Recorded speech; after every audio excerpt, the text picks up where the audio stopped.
My heart breaks for Drake Maye to have to be saddled with this team and this coaching staff and everything that comes with it. He is the one redeeming quality of this Patriots team right now. He is the one reason why people tune in on Sundays. Why do you say that? You act like you know him personally now. Maybe I do.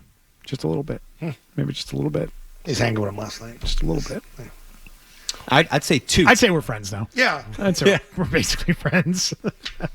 Would you say put Gonzalez in there? Two best redeeming. What was your? Yeah, no, I don't think anyone's tuning in to see Christian Gonzalez. Okay, that doesn't get the people going. Okay, it just doesn't. I mean, that's fair. That's fair. He's a great player, and he's going to have a great career. Yeah, no doubt about that. He's a building block for this team. Yep, one of the few building blocks they have. But the reason you're still willing to watch this is Drake Maye. Yeah. He's why you watch. I see your point. Yeah.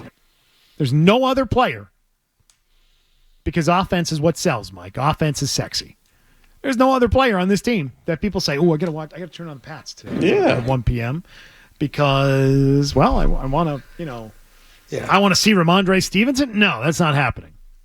I want to see who? Kendrick Bourne? Not happening. Hey, they've got great tight ends. Nah, not so much. That doesn't really sell. They've got a quarterback, and that's why people still want to watch them. Because for the second straight year, they are 3-10 after 13 games. I'm with you, Beetle. That's the silver lining. And, as Zoe said after the game, people should be angry, right? I think when you step back from that emotion and start comparing the Patriots situation to others around the league, teams that you'd lump them with, the Raiders, and this is not a very flattering group of teams, the Jets, the Panthers, the Giants, the Titans. They're in the best situation among the worst teams in the league, so let's call it like it is. The Patriots are one of the worst teams in the league. Jacksonville, thank you. Sad thing is, like, 3 of those teams beat you. That's the problem. Well, to his point.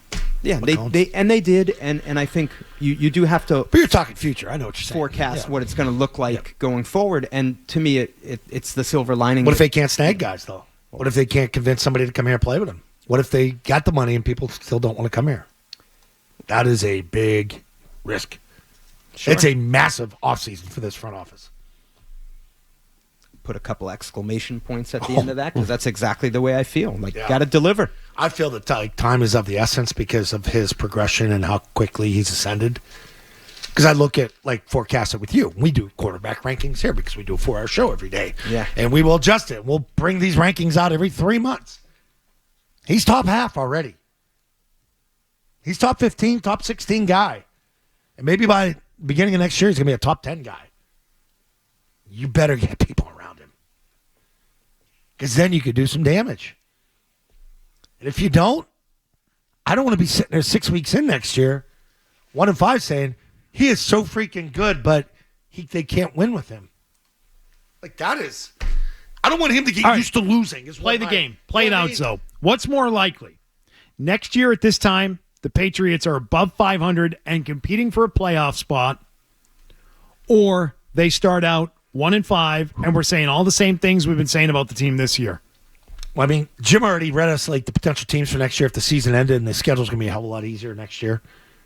I never if it's below that, everyone's getting fired. That's you don't have it won't be tolerated again next year to be a 3 or 4 win team.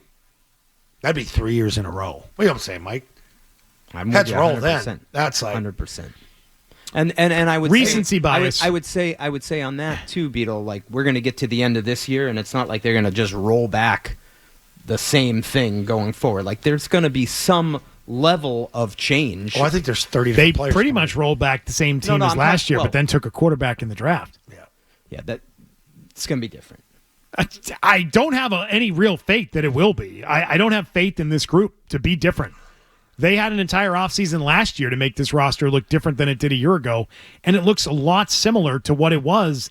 They got a better quarterback, and they have the same record. And they have a worse defense. They've taken a step back on the coaching front. I have so little faith in this front office to get the job done that I've said, I think in a year from now, we're sitting here in December talking about, everybody's getting fired once this thing's over. And a year from now, we're talking about who's going to be the new head coach, who's going to take over as GM, because these guys couldn't get it done. They wasted 2 years, and they wasted 2 years of Drake Maye. That is my greatest fear about this team. That 1 year from now, we're doing the same thing again. It's going to be Groundhog Day. Oh, they're 3-10 again to start the year? Oh, awesome. They had the needle nose Ryerson? Oh, they're making stupid coaching decisions? Awesome. Oh, the receivers still aren't good? Great. It's my greatest fear about this team. Because everyone has this assumption that, it'll be different. Oh, they've got the money to spend. They've got the cap space. All that same cap space they had last offseason and didn't do much with. They brought back the same team. And then because they were so bad a year ago, they got Drake Maye. And they haven't been able to use it to their advantage and turn it into wins. And that's the scary part.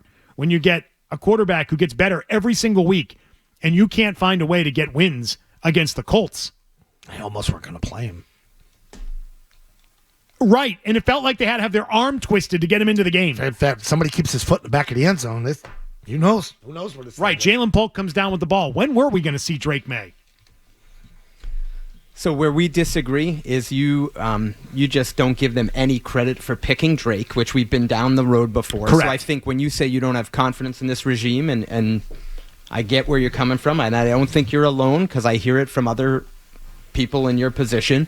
Well, they made a good pick on Drake, and I would argue that if you like what you've seen from Drake Maye, why aren't you crediting the way they brought him along for the way he's playing? Because they haven't brought anybody else along. So I'm not sure that they're the ones actually doing it or if it's on the kid himself. I don't know how different. Who else have they developed? Hey, my bitch here for the whole thing is I don't know how different his feet are from August to now. There were a couple plays on Sunday where I go, oh, look. The wonky toe. Did he just figure out how to move in the pocket like that this past month? Like, I don't buy that. I don't buy any of that. I don't buy his feet were a mess. I think the whole mental part of calling plays in the huddle and all that and the process of being a pro probably wasn't ready for it. And that is a fair argument. But I ain't buying all the mechanically unsound, raw, mechanically unfit. Like, all of a sudden you're going to play at this level and look like that? Would you spend 3 hours a day in the bubble running through the ropes and tires? Hit it. Really? I would just like to see them develop anybody else. Yeah. For me to be like, yeah, they're good at developing players. Just anybody. Name me anybody. Jalen Polk, how's he developed? No. Javon Baker, how's he developed? Has there been any development there? One position, okay.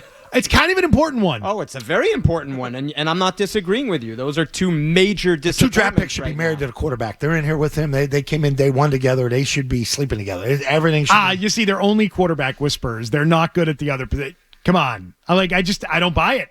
I don't think they deserve a ton of credit on that front. Yes, they've made him into being a competent NFL quarterback. I think he was pretty competent walking through the door. And I would ask, based on how well he's playing right now, why were they burying him in August? And that is not hindsight, because Footwork. I was asking it at the freaking time. Footwork. And you're saying that now, Beetle, but how can you I said it then. No, you're saying August. You said it then. That's what I meant. But how can you say he would have played this way if he would have taken in the first 4 games of the year all those hits Jacoby took? Like, you don't think head coach knew in August. Why hasn't he taken those hits since? Because he's not Jacoby. Jacoby took the hits because he's Jacoby. Drake hasn't taken the hits because he's Drake. I think he's taken some hits, Beetle. He hasn't taken those same hits that you're referencing, though. And why is that? It's because they quicker release. Because he can move. Well, he's a young man. That's part of it, but they also were able to establish a little bit of a foundation there to put him into a better position than he would have been in at the start of the year. Yeah, he is fleet of foot, Michael. That's what he is. He can move. Moves and wonky feet. He moves. He can run. Hey, if you like that clip, check out more videos from Zolak and Bertrand right here. For more Patriots analysis and opinion, hit this playlist. And for all the latest from the Sports Hub, download the app at 985thesportshub.com.